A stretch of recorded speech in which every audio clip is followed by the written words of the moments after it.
আসসালামু আলাইকুম। মিমবলকে সবাইকে জানাচ্ছি স্বাগতম। যে আমি 15 বছর ধরে যে কাজগুলি করছি, আজকে আপনাদের সাথে আমি সেই কাজগুলি শেয়ার করব। যে আমি কি কাজ করে আসছি আজকে 15 বছর ধরে। যে 15 বছর ধরে আমি যে কাজ করতেছি, যে সকালে নাস্তা বানানো হয়ে গেছে।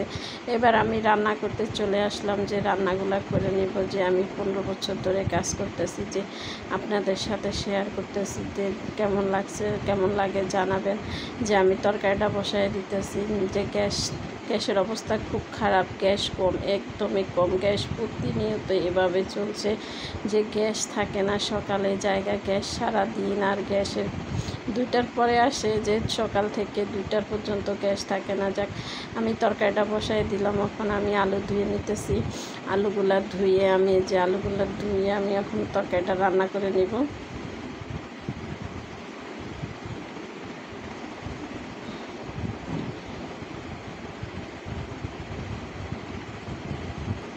আলুগুলা দিয়ে দিলাম। তরকারি মশলাটা কষানো হয়ে গেছে। এবার আমি আলুগুলা দিয়ে দিলাম।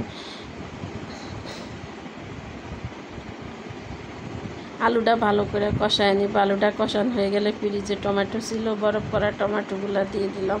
টমেটোগুলো কাইটা ছোটো ছোটো করে নিলাম। বরফ করা ছিল, এগুলো ডিপ ফ্রিজে ছিল, তাই ডিপ ফ্রিজ থেকে বাইর করে আমি ছোটো ছোটো করে কাইটা নিলাম।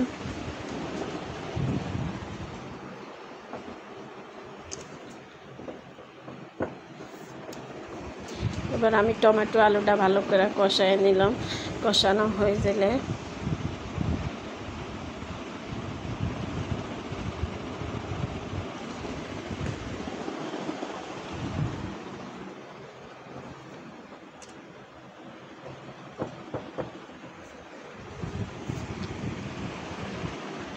এবার আমি মাছগুলো দিয়ে দিব। মাছগুলো দিয়ে আমি পানি দিয়ে দিব।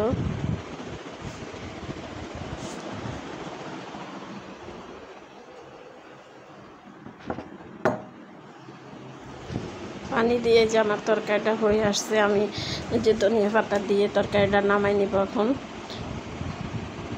তরকারিটা নামান হয়ে গেছে। আজকে দুপুরের জন্য যে শাক ভাজি, মিষ্টি কুমড়া ভাজি আর টমেটো আলুর ঝোল রান্না করলাম। তা বিছনাটা ঝাড় দিয়ে নিতেছি। এই যে বিছনা যে ঘর দুয়ার গোছাই, আমি বিছনাটা ঝাড় দিয়ে এখন আমি ঘরটা ঝাড় দিয়ে নিব। এই যে ঘরটা ঝাড় দিয়ে নিতেছি। ঘরটা আমার ঝাড় দেওয়া হয়ে গেলে এই যে আমি ঘরটা মুছে নিতেছি। এখন ঘর মোছা হয়ে গেলে এই যে আমি চলে আসলাম কাপড় ধুতে। যে আমার কাপড় ধোয়া হয়ে গেলে গোসল করে নামাজ পড়ে আসলাম দুপুরের খাবার খেতে। যে দুপুরের খাবার খেয়ে আমি এই যে 15 বছর ধরে এই কাজগুলো করে আসছি। যে সবাই ভালো থাকবেন। আল্লাহ হাফেজ।